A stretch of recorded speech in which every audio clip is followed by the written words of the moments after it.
প্রিয় দর্শক, কেমন আছেন সব? আশা করি যে যেখানে আছেন আলহামদুলিল্লাহ ভালো আছেন। আজকে একটি নতুন রেসিপি নিয়ে আসলাম, বেগুন ভাজা। এই বেগুন ভাজা গরম ভাত দিয়ে খেতে এত ভালো লাগে, আপনাদেরকে দেখাবো কিভাবে কাটতে হয় এবং ভেজে খেতে হয়। অবশ্য সবাই সচরাচর এই বেগুন ভাজা খেয়ে থাকেন। আমরা খুব পছন্দ করি এই বেগুন ভাজা। প্রথমে আমি গোল গোল করে কেটে নিয়েছি বেগুনগুলো, তারপর ধুয়ে আমি কাঁটা চামচের মাধ্যমে এগুলো আমি ছোটো ছোটো করে, মশলা যেন যায় সেজন্য আমি চামচ দিয়ে একটু গর্ত করে নিচ্ছি। ঠিক এমন করে কেটে কেটে নিয়ে চামচ দিয়ে একটু গর্ত করে নেবেন, তাহলে মশলাগুলো সব ভেতর ঢুকে যায়।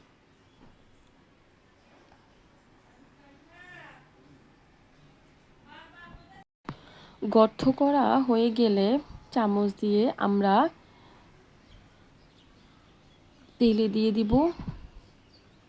তার আগে বলে নিই, আমরা এখানে হলুদ, মরিচ এবং লবণ মাখিয়ে নেব। এক্ষেত্রে আমি এখানে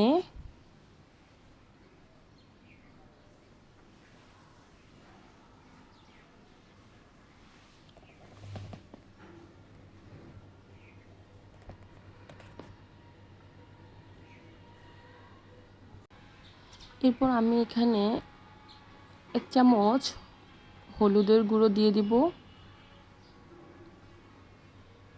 আর একটু হলুদের গুঁড়ো অ্যাড করে নিচ্ছি। এরপর আমি এখানে 1 চামচ মরিচের গুঁড়ো দিয়ে দিলাম। এরপর 1 চামচ লবণের গুঁড়ো দিয়ে দিলাম এবং সবগুলো উপকরণ মিশিয়ে নেব। মাখানো হয়ে গেলে আমি কিছুক্ষণ ফ্রিজে রেখে দিব।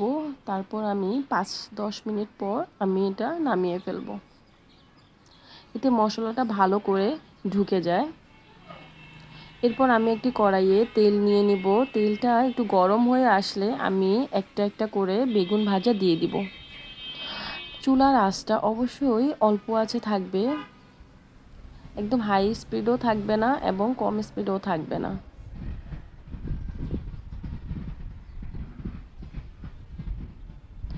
এরপর কিছুটা লাল হয়ে আসলে একটু উল্টিয়ে পাল্টিয়ে দেব।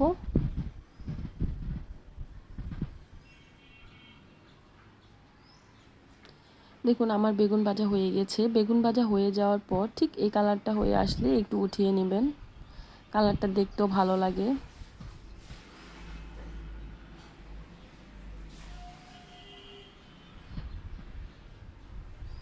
এরপর বাকি বেগুন ভাজাগুলো একটা একটা করে দিয়ে দিব। এই বেগুন ভাজা কিন্তু পরিবারের ছোট থেকে বড় সবাই খুব পছন্দ করে। এই বেগুন এভাবেও খাওয়া যায় এবং ভর্তা করেও আপনি খেতে পারেন।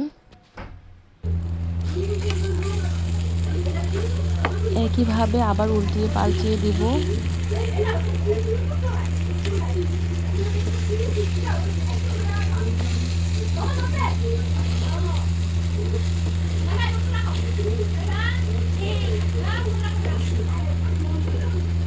বেগুন ভাজা প্রায় আমার হয়ে গেছে, সবগুলো আমি একবারে উঠিয়ে নেব।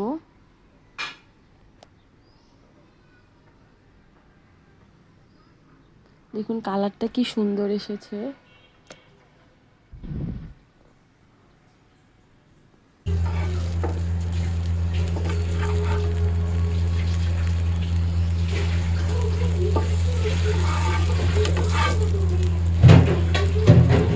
জানি না আপনাদের কাছে বেগুন ভাজা কেমন লাগে, আমার কাছে এত ভালো লাগে। আপনারা এভাবে করে ট্রাই করতে পারেন। আমার রেসিপিটি কেমন লাগলো অবশ্যই কমেন্টসে জানাবেন। ভালো থাকবেন সবাই, আল্লাহ হাফেজ।